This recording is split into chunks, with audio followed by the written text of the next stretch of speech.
What would you do if you were called to help a severely underserved community? Would you start that journey?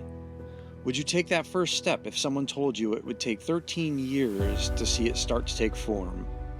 Would you be willing to daily hone your skills over an extended period of time?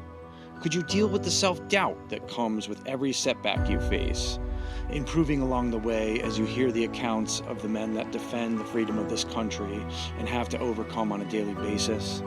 To be able to handle the pressure of what you've learned over the course of the journey and face the enormity of making the film a reality and worthy of its audience after having been turned down multiple times.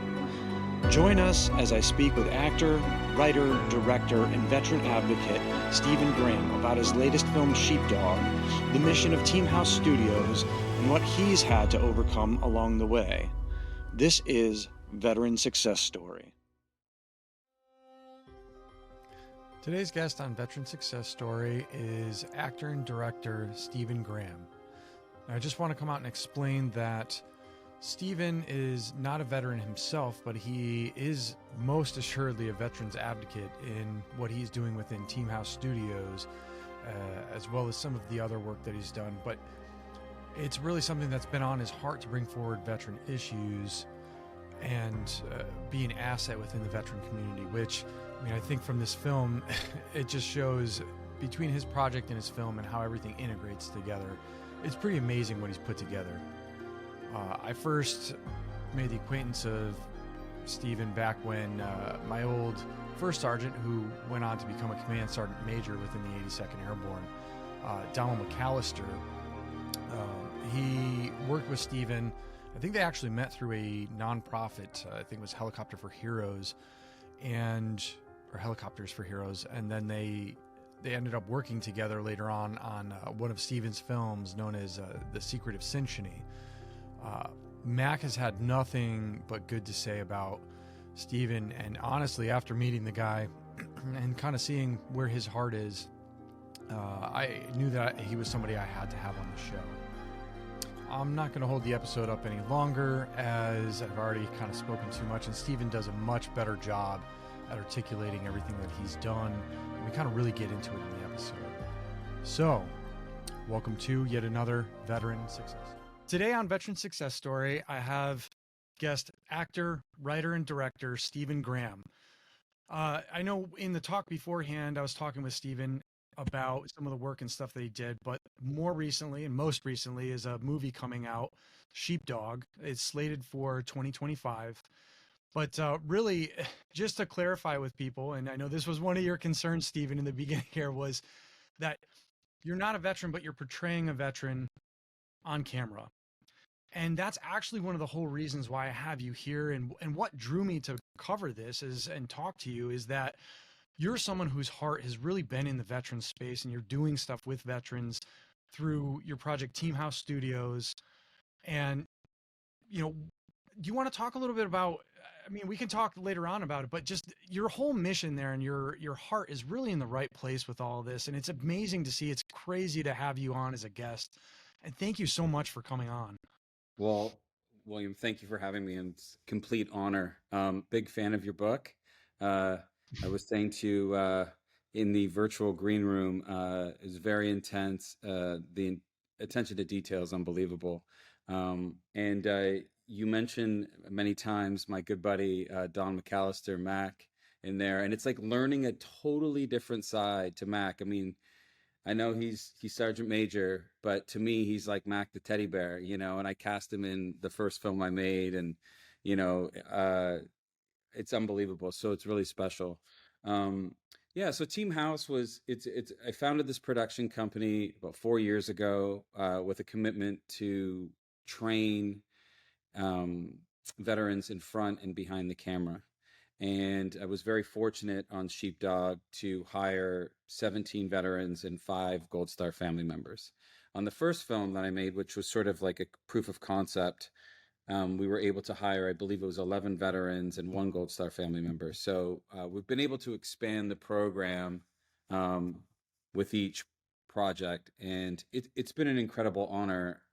People often ask me, what's it like, when you're training or you're having veterans on your film set, And the easiest response to that is y'all are used to a schedule. You're early risers. You don't complain when it sucks. Yeah. Um, you work with your hands a lot. A lot of movie making. Movie making is, for the most part, very working class, blue collared. You're working with your hands. You know, the kind of the Hollywood aspect of it is very far down the road when you're like putting the movie out and you're doing press and stuff like that. But the actual mechanics of it um, are very much what most people could actually relate to in their day to days, just in terms of moving lights, changing lenses, you know, Yeah. carrying sandbags, going up a hill with sandbags, and you know, um, but it's been incredibly rewarding, and um, one of the great things that I personally get out of it is seeing veterans, especially ones that have been struggling, seeing them sort of like revitalize, coming back to life in some extent, and I've seen it firsthand. Some of that is what we try to do is group the veterans together, and again, Mac will tell you that it was like being back in the barracks again. You know, when he roomed at an Airbnb on my first project with four other guys.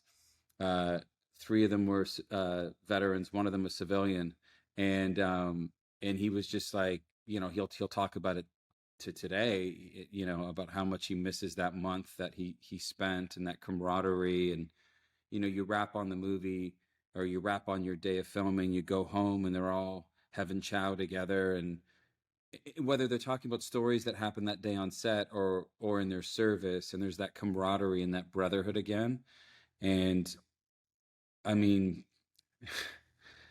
Yeah, I you mean, what put an honor. veterans around together, and they Yeah. do. They flock to each other, but then there's that instant rapport built right in. And I- so I've been on a movie set. I had the opportunity to be on a set for just a small Netflix movie, but that was recorded. And I think the guy was interning. This was during the GI Bill stuff, but Hmm. I was interning for a celebrity chef who was also playing a part in this particular movie. So he was like, "Hey, why don't you join me on set?" And I got to see the mechanics of everything happening behind there. And honest to God, I swear, Steve, this is not something that I'm making up for the show or whatnot. But honestly, being on a movie set and seeing the call sheet and seeing, you know, the rundown and how things needed to move to have an effective movie set, I was like, this is like a military operation. This is 100. This was running exactly, and I could see where it would suck, but I could also see the draw to it. And I have seen the draw to it. I mean, the stuff you did with Mac when he talks about what you guys did on set and he just lights up, and he loves, that purpose that's seen there. Or, so our old, command sergeant major that was over, Burt Puckett, he Hmm. worked on a few things within Hollywood and still is doing stuff within, the film industry. And the same thing that drew him there. He was like, it's the closest thing I found to the military since I've been in. So it's cool that you've kind of come across and founded this to where you recognize it, but you're putting it into something to where it's giving into the veteran space and you're enabling people. It's amazing. Yeah, I think that seeing that empowerment has been has become now my life's work. I think that, you know, my commitment to this, as long as, you know, as long as I can continue to make projects and be able to hire folks in the veteran community, you know, my dedication and my commitment to this is ever long. And you know, it's interesting with Mac, and I do want to say for folks that are listening, when we say that, you know, comparing it to military, obviously no one's comparing this to being in combat or being in country, per se. It's more about the structure and the camaraderie post service, in your retirement, and that's really what we're getting at. And Mac, again, you know, when he speaks to this, um, I do realize, and I've seen this across the country in my research for Sheepdog, his longing for that brotherhood. And Yes. there's a line in Sheepdog that Von D. Curtis Hall, who plays a Vietnam veteran in it, he says, you know, I bet you wondering where's my tribe. And I'm not talking about no friendship. I'm talking about brotherhood. It's And powerful. yeah, and Mm. so seeing that firsthand, and I don't know, it's just it's pretty gratifying. That's so, I mean, just it's admirable that, oh man, just so admirable of what you've done with this and like trying to do that reconnect and be part of the solution. And I mean, this is something where I mean, let's go backwards because this is something to where this has been a vision of yours since what, 2011? Yes. So I'll give you the origin story on Sheepdog.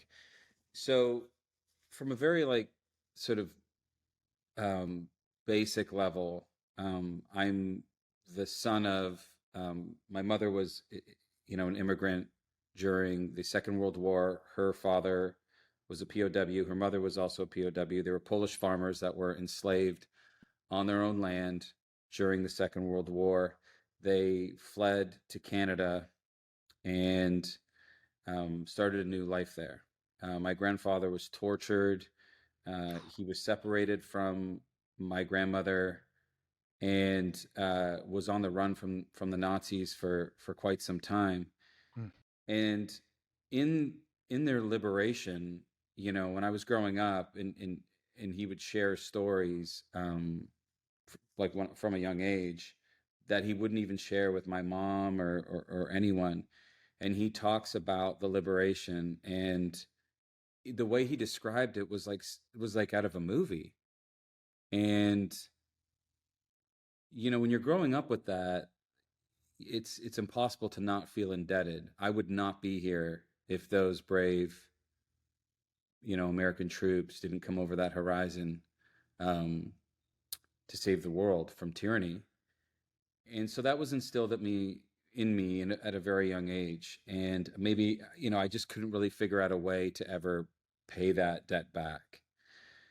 In 2010, my car broke down 3 hours north of Los Angeles. I was up in Vancouver, Canada, doing a film, and I wrapped on it, and I drove through the night back home to Los Angeles. And so I'd been on the road about 21 hours, car breaks down, and I call AAA, and they send out the local guy. And the guy who picked me up was like, hop in, partner. We got a long haul back to LA. Let's get comfortable. And over the course of that 3 hour drive, he began to open up about his own personal struggles. So he began with like his marital issues, financial issues. Then he got into his service and his mm, deployments. And it became very clear, he divulged that he was a veteran, that he did multiple deployments to Iraq. And I don't think I said but two or three words on that drive to LA. I mean, I just listened. And I couldn't believe that a guy who had three children, that was, prescribed a myriad of pharmaceuticals from the VA, was facing bankruptcy, that had deep trauma. And I'm watching him sort of smile through the pain, and it mm. was devastating. I get back to LA, drops me off, and I couldn't stop thinking about him. And I thought to myself, there must be more people like him. There must be. And so I put a map of the country on my wall on a corkboard, and I began to reach out, via Facebook, via different, VSOs, government groups, VA, VFW, just to see if anybody would talk to me. And I think at the time, I think I had an idea that maybe this would become a screenplay, but I didn't know yet. I needed to see more of it, if you will. Yeah. So I committed to doing a road trip the summer of 2011. And I went across the country, again, meeting with anyone and everyone who would speak with me. And the very first veteran that I met with was Staff Sergeant George Rice. And it was in McAllen, Texas, the southern part of the state. I show up there, and we get talking and whatnot, and I was with my my friend Matt Dallas, who's brilliant in this film. He plays a veteran, and so after Matt and we shut the camera off. George says, "You're the writer, right?" And I said, "Yeah." And he said, "Come with me." And he shares this military deployment that kind of went sideways. And it took my breath away. And he took his in memoriam band off, which I still wear to this day. And he said, "Don't let me down." Mm. And I looked at it, and at first I was like, I didn't want to take it. Yeah. And he was like, "Don't let me down."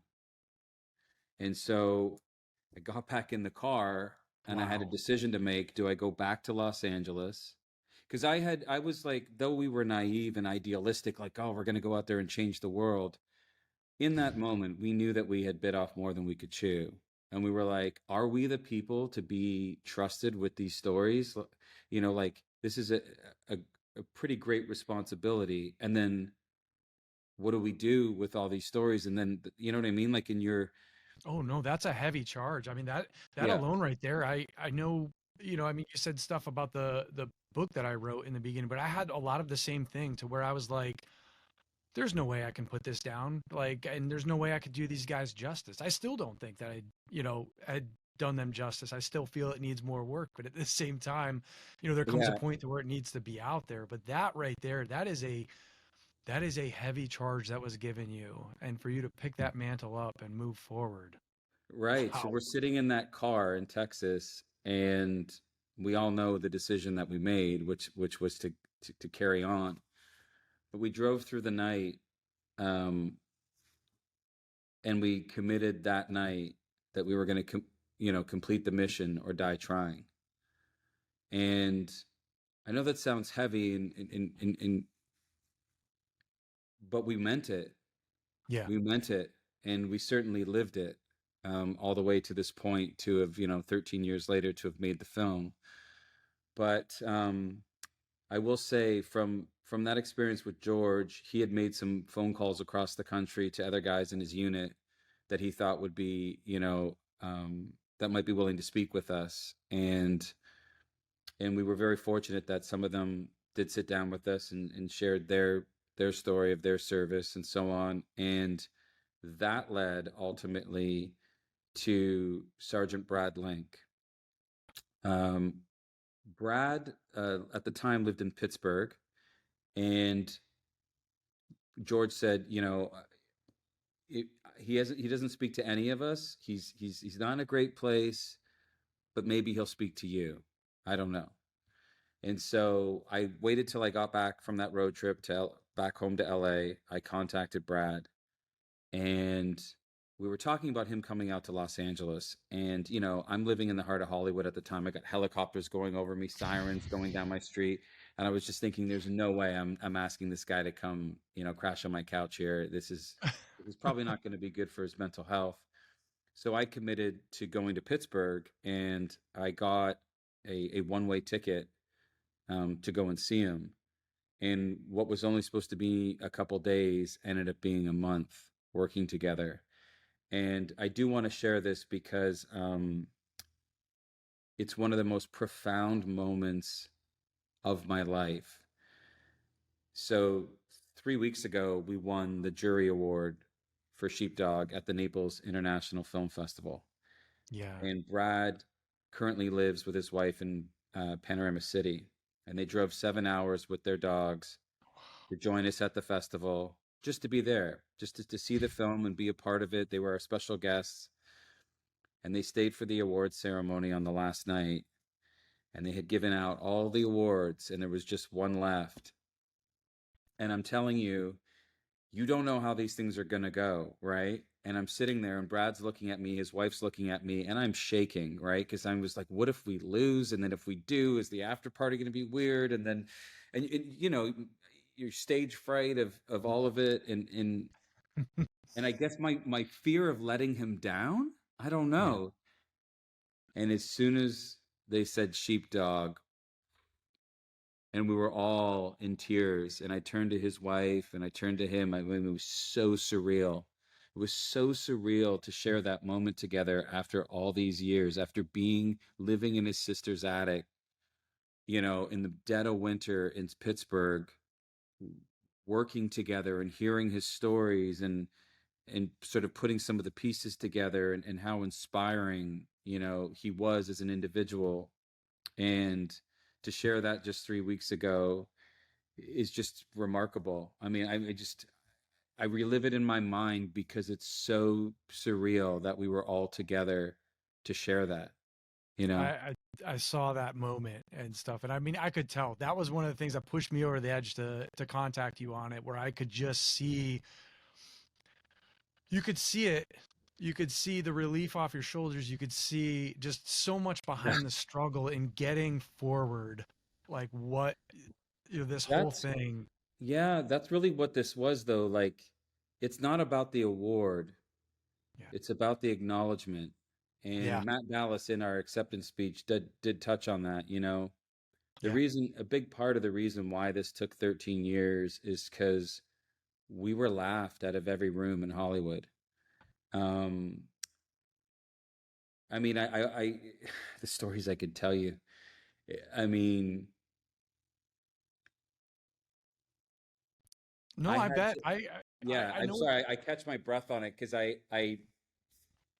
like William, it's an awful place.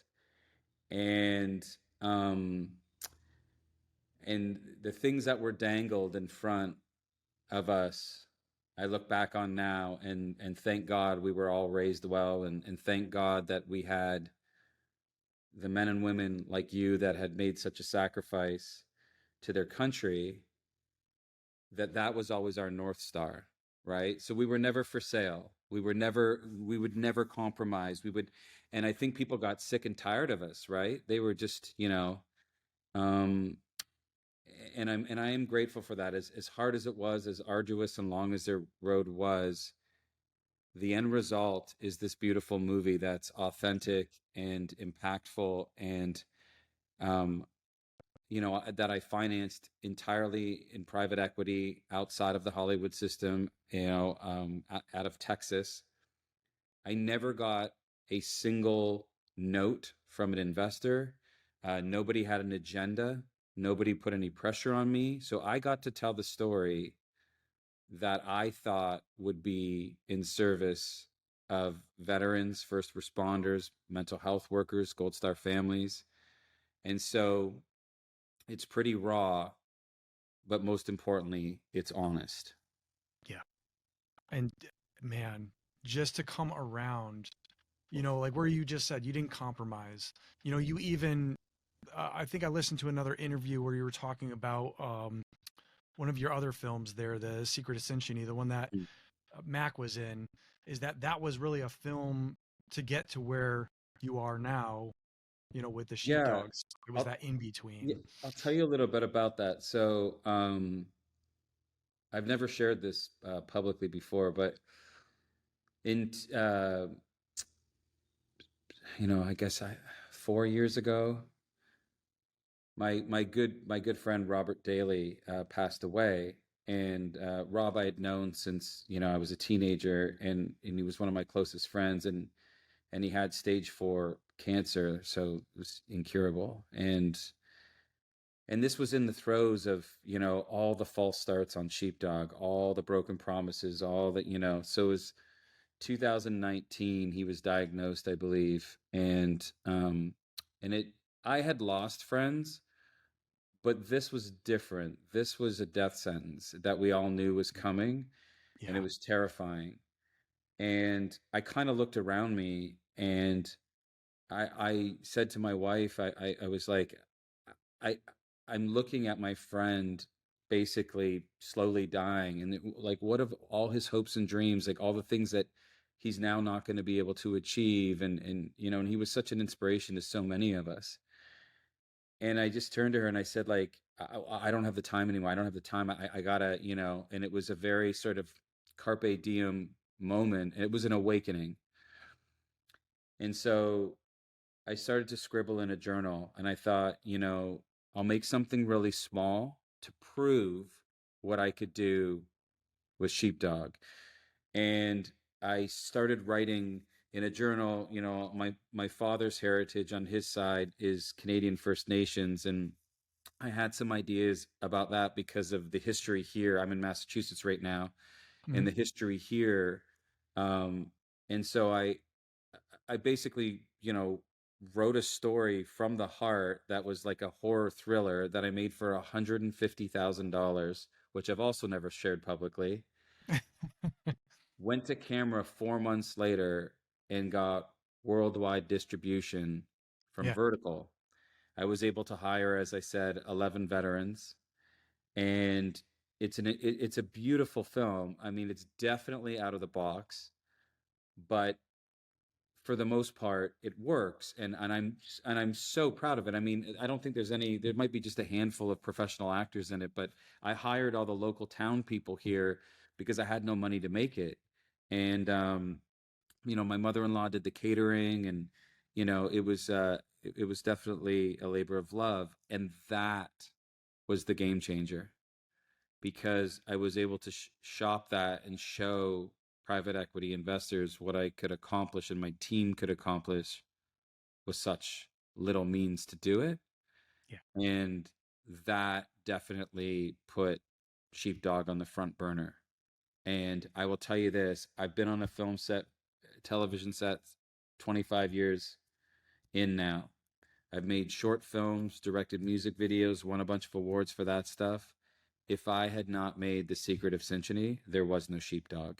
It 100% was film school. And it prepared me for every single fire that was going to be lit around me at 6 o'clock in the morning on the set of Sheepdog. And I'm very grateful. And that's also why I brought Sheepdog here. I mean, I kind of always knew for the last 10 years it would likely take place here, Yeah. but I was shown so much love through the Mm. community here. And I will say this, and this is important to note, most of the towns and cities that we went into and the families that we met with were working class, veterans, Gold Star families and whatnot, even mental health workers. And um and I wanted our film to represent that. I wanted our film to, you know, my job was just to hold the mirror up and not judge these characters that I wrote, and try to tell the most authentic and honest story that I possibly could. And here in Western Massachusetts, I felt like I was holding up the mirror. My character, Calvin, works at a paper mill that's closing, which is exactly what happened to my brother in law, who worked at the same paper mill my character is at. Mm. And these are salt of the earth people. These are people that work very hard every day, that are you know, trying to do the best they can with what they have. There's a strong sense of community.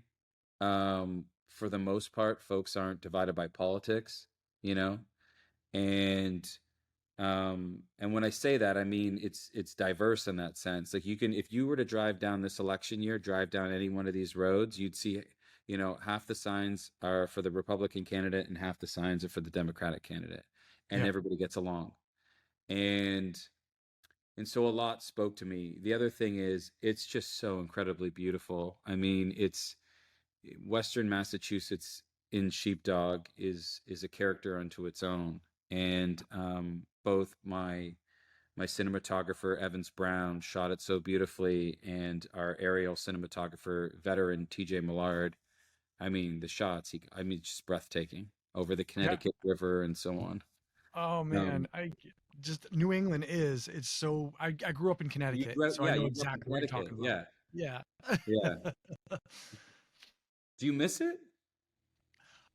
It is definitely I miss good parts of it. That's actually my dad was one of those kind of the manufacturing, he started the business, but he started at the ground level for someone else, and then had a manufacturing plant with people under him and everything. But it was a lot of blue collar, a lot of that, the people are focused on not the politics or not the high end of things. They might have their own views, but they're focused on the problems and working together as a community to solve that stuff. And I know exactly what you're talking about there.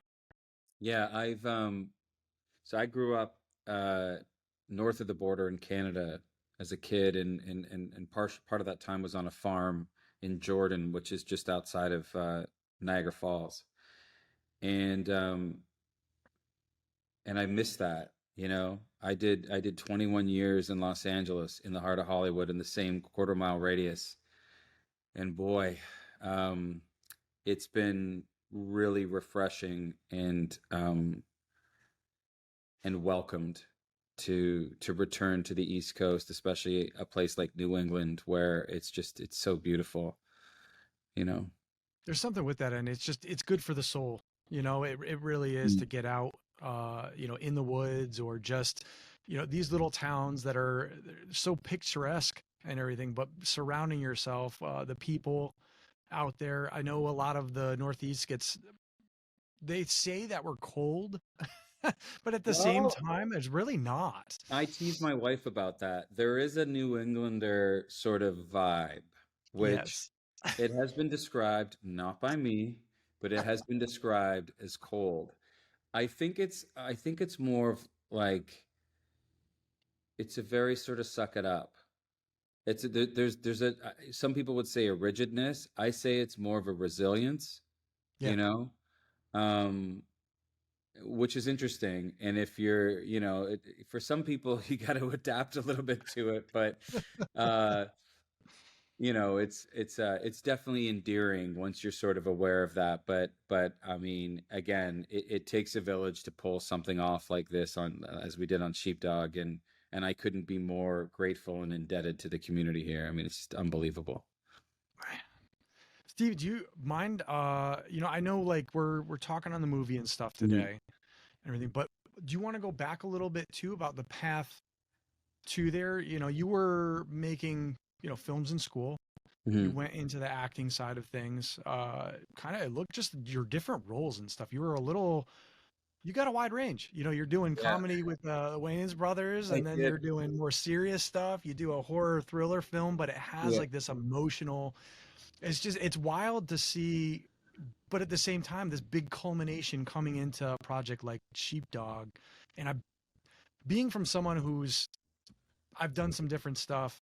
It's almost like you look back, at least from my experience. I don't know. You could tell me if it's Mhm. yours, but looking back and going, oh, that's what that was for. And starting to realize like maybe something that you saw a struggle in, or you're like, what is this for? Why am I doing this right now? And then it comes back later and you're like, oh my God, I didn't, I didn't foresee that. It was like the universe was setting you up all along. You just didn't see it until the time was right. Well, the amazing part about that is that there's a why for every project I've ever done in my career. I can tell you, I've never just done a project just because. Mm, Um, and there were times that I needed the gig. Like I was, I've been through the whole gamut that you've heard, the classic living in your car in between gigs. I've worked every handyman job. But I do know the why for everything that I've ever done. And it's funny talking about white chicks. Um, so as a kid, I grew up on In Living Color, and that was okay. one of my favorite shows. I used to impersonate half those characters from Fire Marshal Bill to Wanda. I used to put on like a wig like Jamie Foxx and do the whole lip. I'm not doing that on this show right now, but hi. Um, and uh, I mean, it was my favorite show. In Living Color was my favorite show. And so when the White Chicks audition came, I actually passed on it because I said to my agent, I said, I think I'm funny to my friends, but like the most terrifying thing for me would be to do stand up, right? Even though I've talked in front of hundreds of people before but to be funny, that's a totally different skill set. And at the time, I had just graduated from the Royal Academy of Dramatic Art in England. I was doing like I played Hamlet on stage. I literally just come off a run of Hamlet in Vancouver, Canada. And I think it was probably a mixture of taking myself probably too seriously, but I also think that I respected the art of comedy. I respected that, and I think that you just need to go to an open mic and see someone bomb, and you're like, that is hard. Like that is it's hard. It's a And different beast. yeah, so I get this audition, and my agent's like, you told me that you love these guys, you grew up on them, and I said, I know, I'm gonna go in there and make an ass of myself. And then like that's perfect. Go in there and do that. I said, yeah, but being funny is a different thing. So um, true story. At the time, I was in between gigs. I was catering, and I didn't have money for a haircut. So my hair is long. It's like down to here, right? And I'm tucking it behind my ears. And I go in, and I had bartended through college to pay for my education. And so I just, at one point they had asked us to improvise and just sort of, get into it, go off script. And I just thought of every cheesy thing I'd ever heard as a bartender overhearing, in the bar. And I kind of put that into my routine. So I get the call back. I'm shocked. And I go in for Keenan Ivory Wayans. And I'm literally trying not to look at him because to me, he's a comedy god, right? And it's like, it's not going to help my character. I got to stay in this place. And I did the scenes they asked. And I remember just being so free. I'm playing a character who on one scene is like on drugs, who's high as a kite. And I just, I went into this falsetto and, just did all these silly things. And he was laughing behind the camera. And, I got the call a few weeks later that I got it. And I will tell you, um, that was one of the most stressful acting gigs that I've ever done because, when you see those like nightclub scenes, there's like 300 extras, right? And to keep your sound clean, everyone has to mime in the background that they're having a cocktail, that they're talking. They cut the music off, and so all the focus is on you. And it's like, and action, be funny. And and that's why I say it was stressful because there was so much self-doubt in it. And I remember like in the first couple days of filming, Keenan came up to me and he just said, I want you to go so far. Just go out into the stratosphere and let me pull you back if I need to. And that's all he needed to say.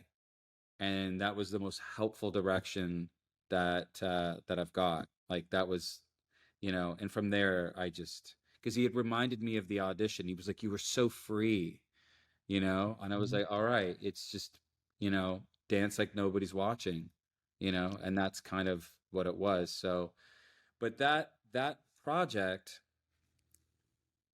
also paid for my short film that I had made, 2 years prior, that I was paying off. I'd shot it on film. It cost me personally like 40K. And so to both be in something that's become a cult classic and has brought people so much joy and be able to make a period piece, that to be able to tell a story in short film and travel the world on the festival circuit on that was just a double win. And again, I'm just so grateful. Oh, no kidding. There's a lesson right in there too, though, is, don't, there's a, from what you said, self-doubt, you had these doubts and stuff going through your head, but then you had that person who came in and said, look, I'll be that backstop for you. You know, be yourself, be what you're feeling, stop doubting yourself. And Mhm. you followed your intuition, and here we are. And I think that that's like one of the, like, even as a director myself, um and again, White Chicks allowed itself to be big, right? It allowed itself to go into this place.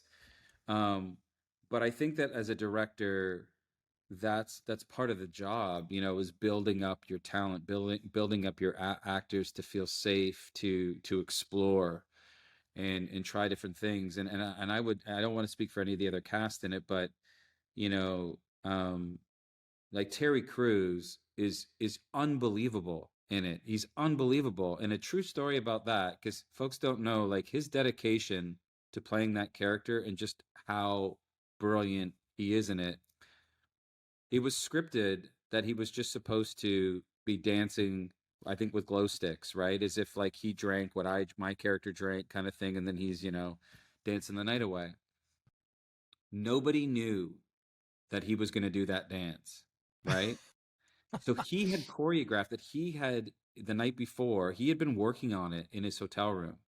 Mm. And so when he came, and I mean, everybody was in like shock of how brilliant and his level of commitment to it, and I'm not at all surprised by his success over the last 2 decades. I mean, he is a workhorse, you know, and he's funny as hell. As Yeah. serious, like he can go from that stoic sort of like, you know, uh intimidating, sort of persona Yeah. to this silly sweetheart. But he's a very kind person, and I'm just so happy for him. So like what led like I know there's a little bit of a mix with everything here, like acting and directing. Like where it sounds like there's something from both of that, but like where's your passion lie, or is it really in both of them? Is it just in that whole industry, in the creation of it, and bringing forward a vision? I think the story dictates where you fall into that. Um, with Sheepdog, I was compelled to play Calvin. I sat in front of men and women for years, and I knew what it looked like. Yeah. And I knew that there was nobody else. I mean, if I had cast somebody to play it, like a name actor to play the part, what are they going to do in a month? Yep. What are they going to do in 3 months? It would have been an impersonation of a veteran.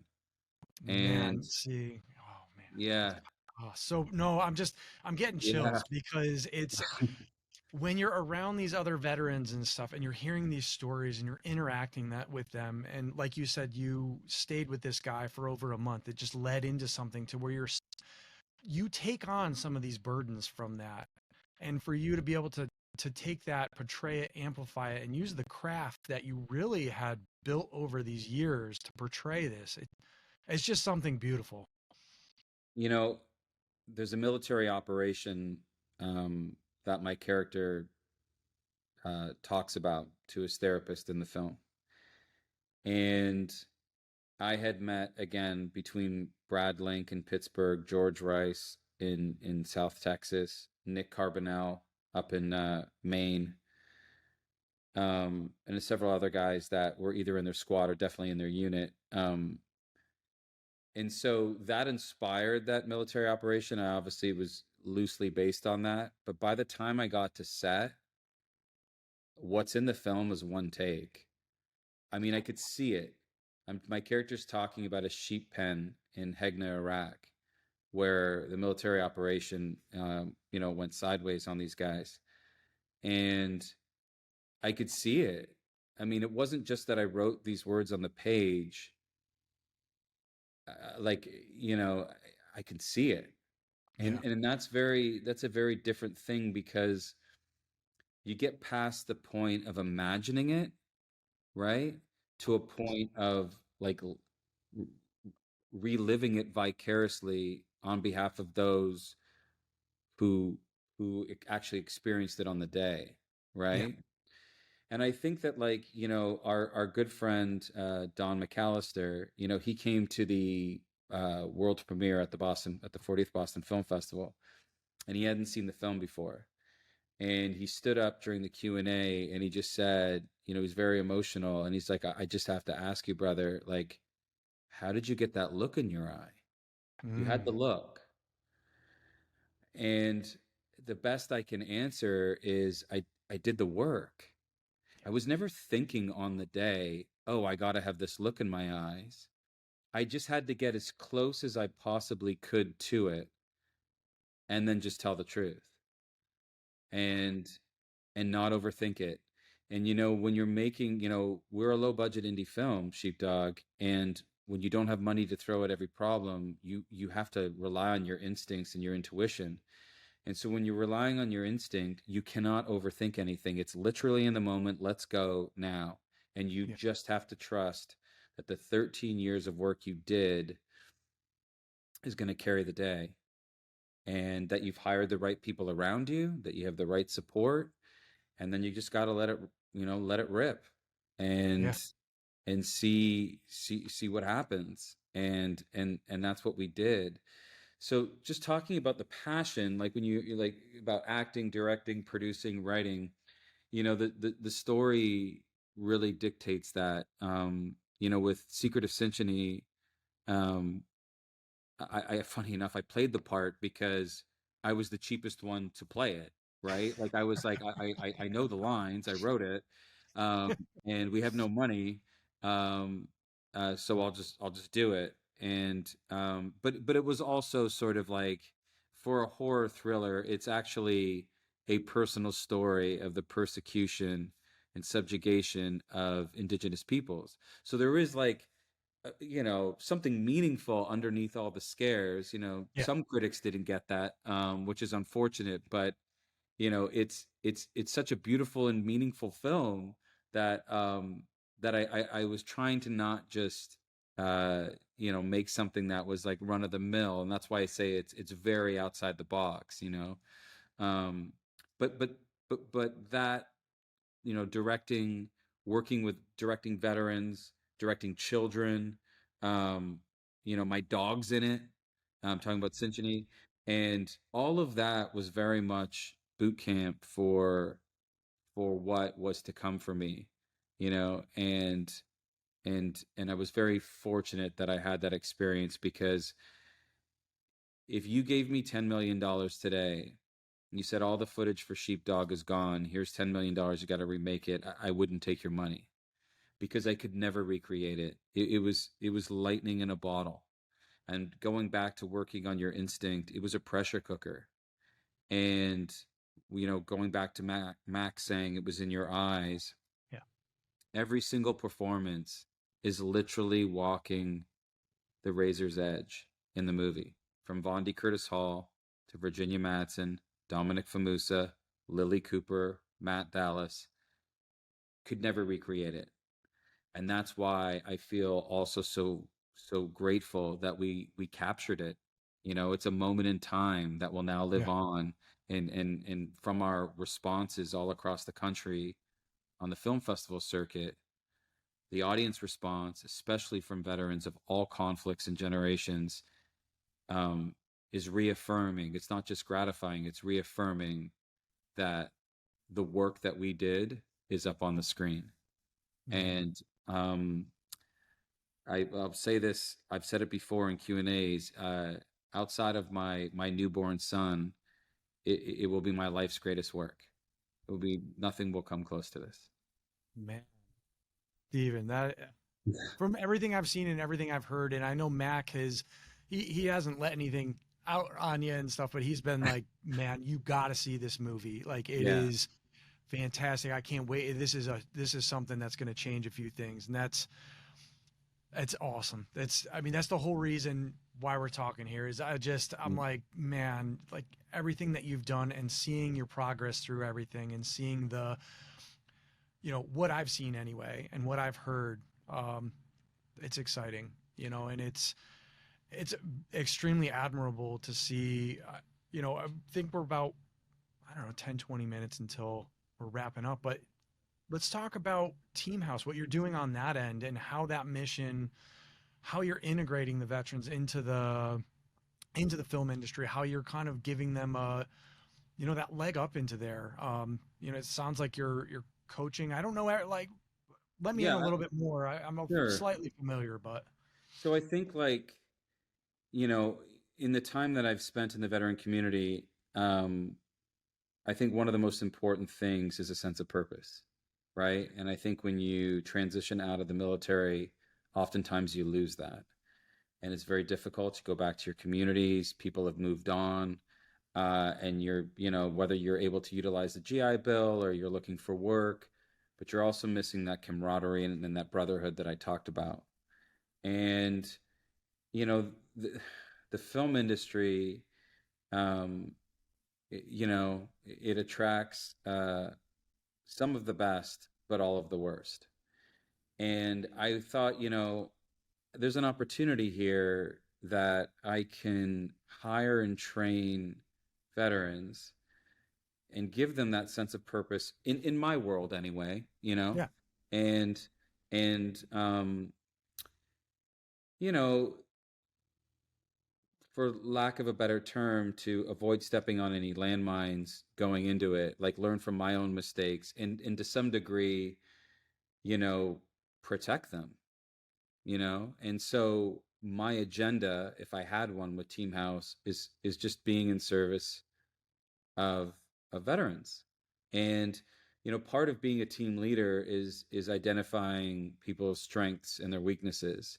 And so, typically, if I was to call it an interview process, we find out a bit of your background, your likes, dislikes, that sort of thing, and then you go through a myriad of different opportunities on a set. And you know, um, it was different on Synchrony because it was non-union, but union for acting, and then it Yep. was for Sheepdog, it was union across the board.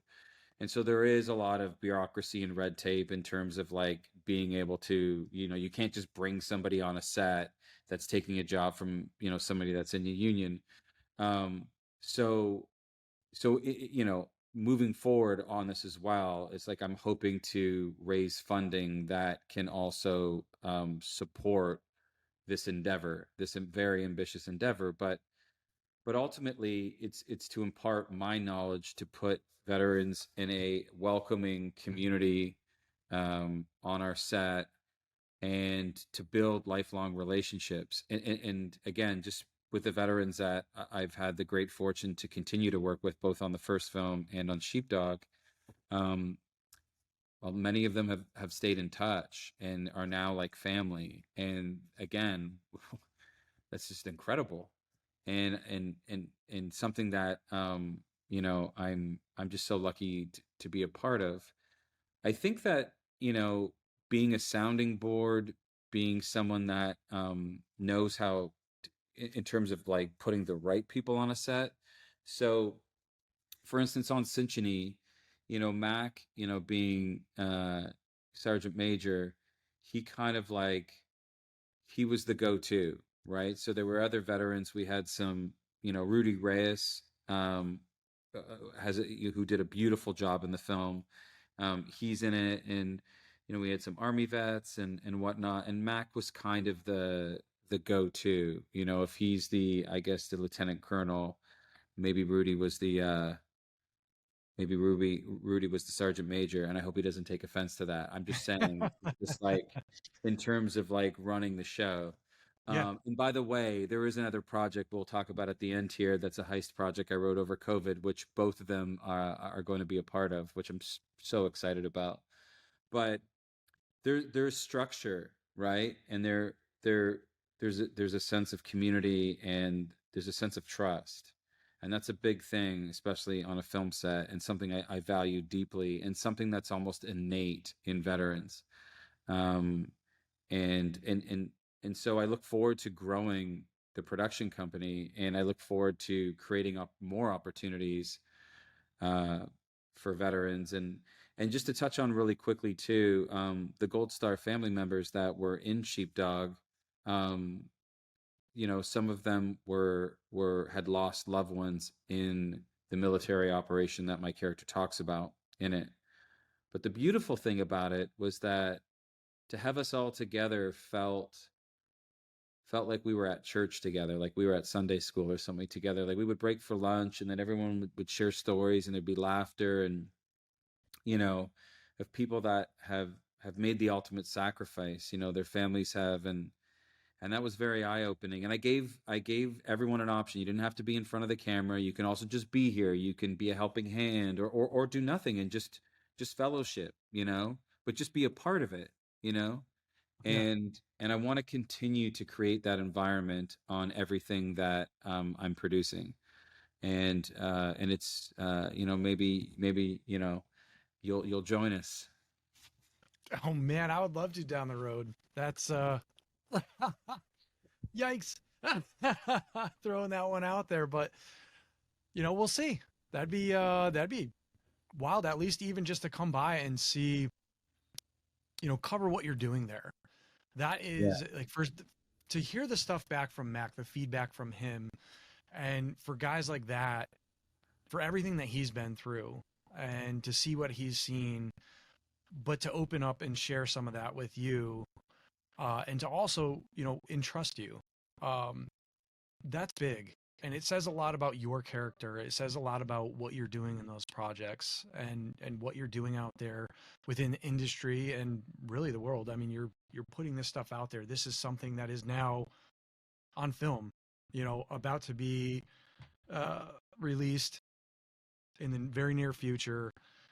Something that you've put together, and it's incredible to see, and it's amazing to hear the feedback from these guys, and to know, really to know that this is headed somewhere, Steven. It really is. There's no ifs, ands, or buts about it. You've stayed the course. You haven't compromised yourself, and it's amazing to hear about. It's amazing to have you on here. Well, And I appreciate that, man. And I gotta say, having read, as I said, I'm halfway through your book, and um, it's extraordinarily compelling. One of those things that people just don't know about is that you're not some podcaster. You were an RTO. You were in the Argandab.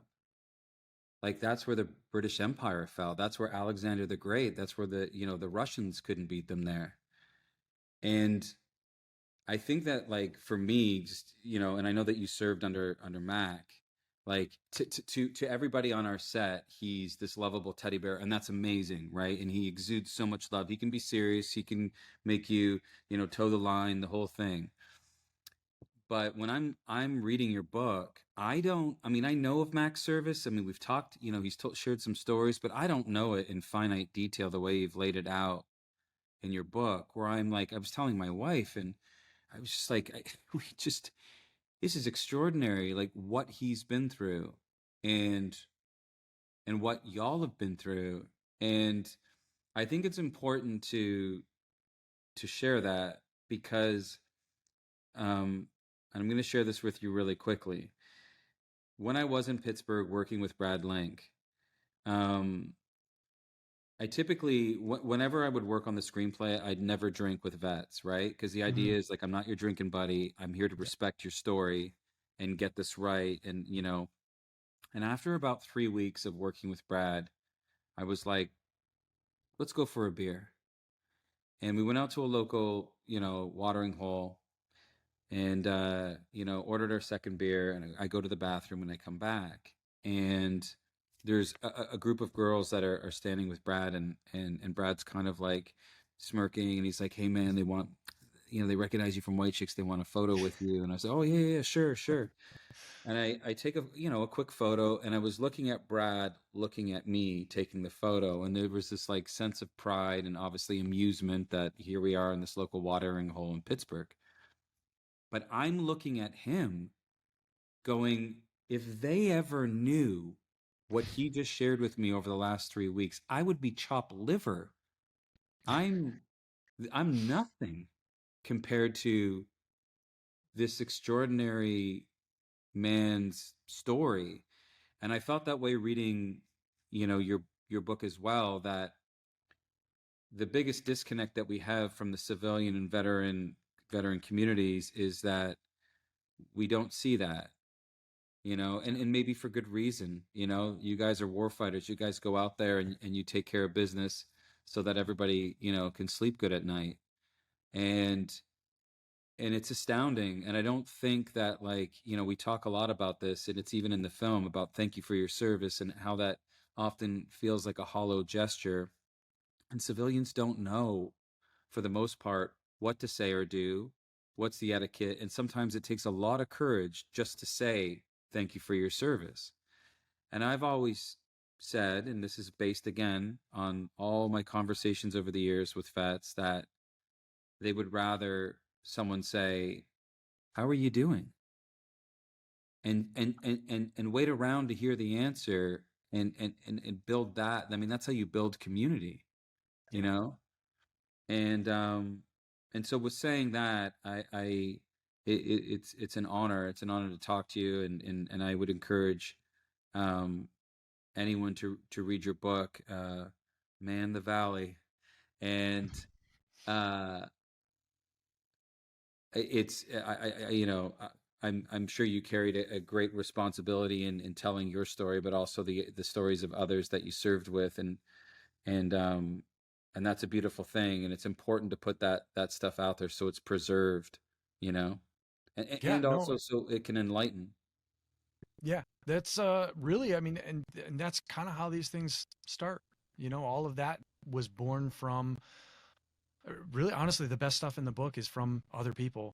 I'm, extremely humbled by everything you just said. Quite honestly, that's huge to hear. Thank you. But at the same time, like it's those other guys that this is really about. And quite honestly, what's led to this podcast. That's another thing Mhm. too. Is one of the biggest things for me was going to school after service, kind of searching out and using school as that in between, Mhm.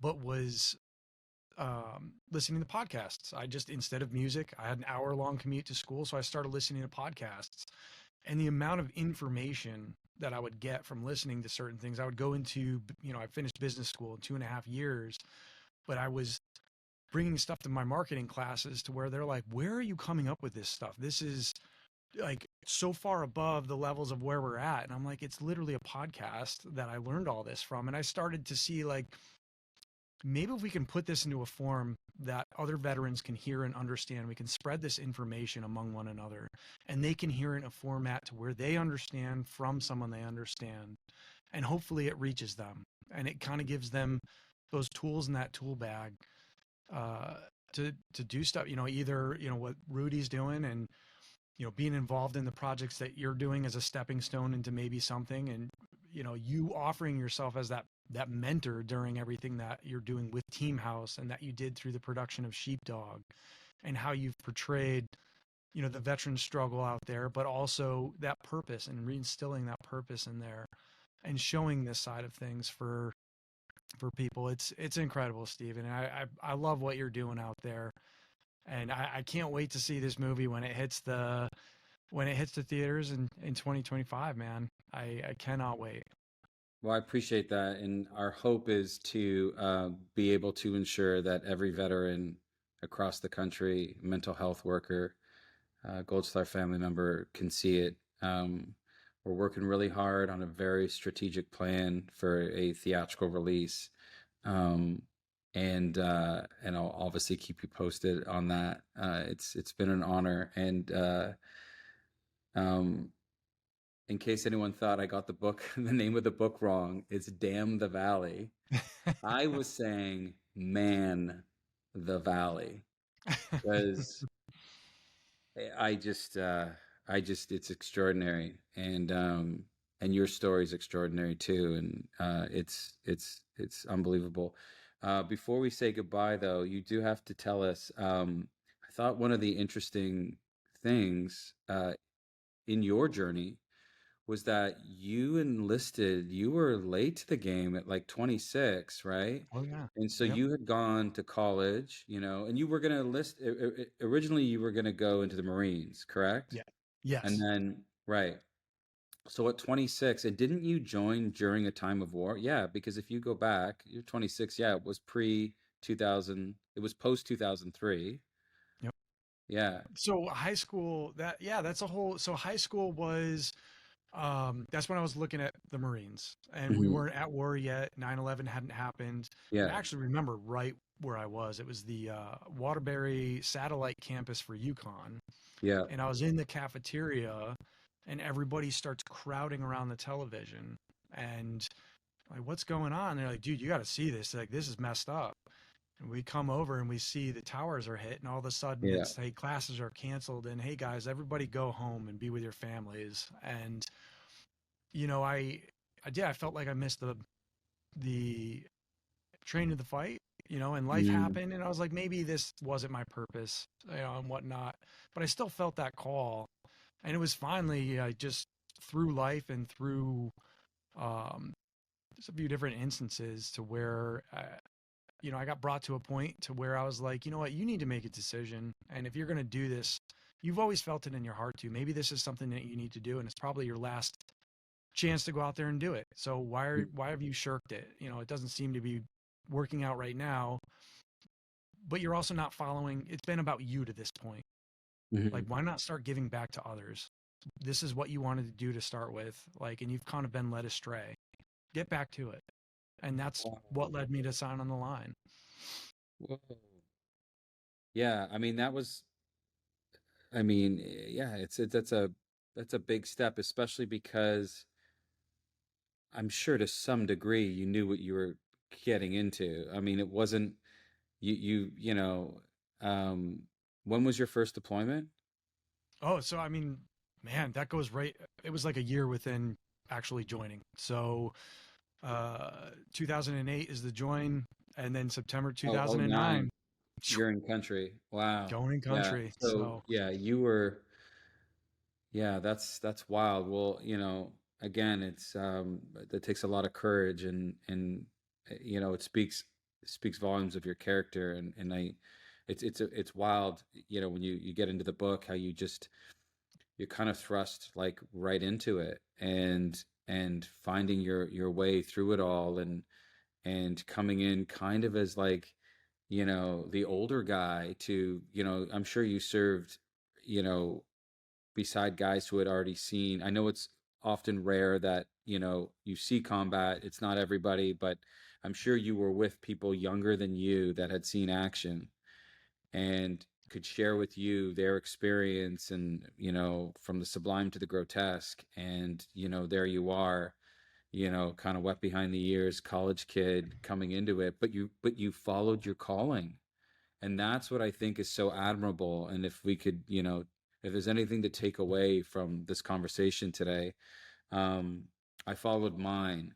And it's a long road. And you it's been worthy, it's been gratifying, it's been at times incredibly challenging, but I would never have it any other way. And I'm certain, and I don't want to speak for you, but I'm certain you would likely say the same. oh, if not that end, just to add to that, some people say things about that. Either I'm sorry that happened to you with certain things, they kind of have come up to me and I'm like, I'm not, Hmm. because it's built me into the like what I'm doing now and what I'm Hmm. doing with the work with other guys. And quite honestly, in looking back at everything, I can tell you for sure that within that valley and serving with those guys there and the people that I met and served with and still talk with, on a fairly regular basis, is that I was right where I needed to be. And Yeah. that right there, it's just maybe not at the time you don't see it, but then when you look back and you're like, man, but anybody that was in there, most of the people that were there would say the exact same thing. And to have a crew like that around you and to meet people like that or to have served with that, that's an incredible thing, because I don't think I've ever really met many other people that can hit those levels of type of person, type of moral character, and type of people Mm. that I had, really the fortune to meet and to serve with. It's an incredible thing. Have you been able to stay in touch with some of your brothers? Like, I mean, I know that this is a big step with this podcast, and this is a great way to reach out. We've talked about Mac has been doing it sort of more behind the scenes with his, um, what does he call Patrol it? chats. Matt calls it what? Compassionate savages, I think is what he's calling it. But That's anyway, something that's yeah, something they just started up. yeah, And this is the other thing actually with something with Mac. Like and he has done a bunch of things behind the scenes. There was a few episodes of the Man Cave yeah, and everything, but then he's kind of further found a little bit different of a purpose in there, where he's been doing patrol based chats, where he's sitting down with other veterans, combat veterans, guys that, we served with in the Argandab, guys from different times of service that he experienced, from earlier on as well. And it's amazing to go to some of these. I go when I can, which isn't much. I really wish, but to hear someone speak up about something like, hey, guys, you know what? I'm dealing with this right now, and I really could use some help here, or, who has some advice? And always, there's always someone else out there that is like, I'm behind you. I've actually been here before. And it's really through each other that we're stronger together. I mean, that's one of the things that I started hashtagging everything, stronger together, because we really are. Like, that community, once you get a group of veterans together and they've kind of reform or form into that, it's almost instantaneously. But informing those support systems and informing, these communities, it's a powerful thing. And I think that people don't, a lot of combat veterans have a tendency to self-isolate. And I Hmm. can tell you right now through my own experience, it's not the way to go.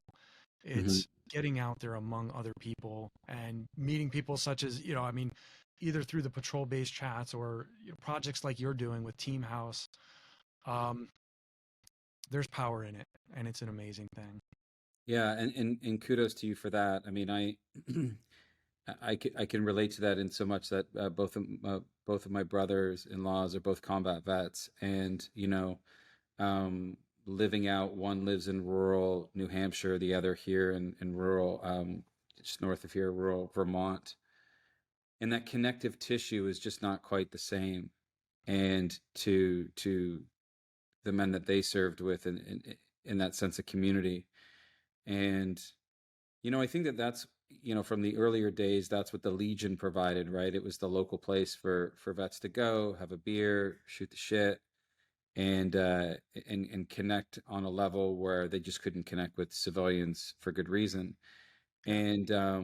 And for the most part, we've lost that connective tissue, and that's why it's important for podcasts like this, or the work that Mac's doing, to try to be a part of that solution, to try to be a part of that connective tissue, because that self isolation oftentimes is not self-imposed. It's just a matter of geography. And then you just kind of get to a place where you're so far from that place you were when you were all keeping contact on Facebook. You were all like, whatever it was, text or phone calls, hey brother, checking in. And Yeah. as time goes by, you get older, it gets a little quieter. And I think that these sort of platforms are extremely important. And I would encourage anyone, from a humble opinion of a civilian, to take a step to engage. I think it's important. I've seen it, and again, you went and lived with the guy, or you follow. I know the process. You're getting into the head of these guys there, and you're creating something to where you are living that as you're doing the film end of things. So, I mean, you get it. I know you get it from everything, within there. Steven, look, hang tight really quick, but thank you for coming on the show. And again, 2025 Sheepdog. Can't wait to see it in theaters. And just hang tight. So I'm pretty sure I forgot to say before, you can find Sheepdog and more about Sheepdog the movie at simply sheepdogthemovie.com.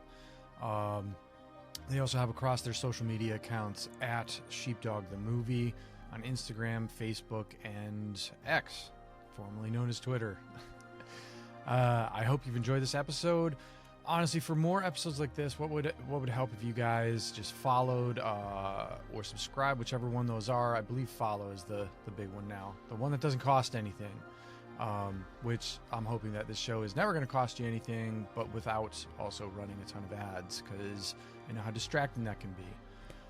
Until next time, next episode, next week, I know these constantly roll out, but your host, William Yeski, and hope to bring you yet another great episode of Veteran Success Story.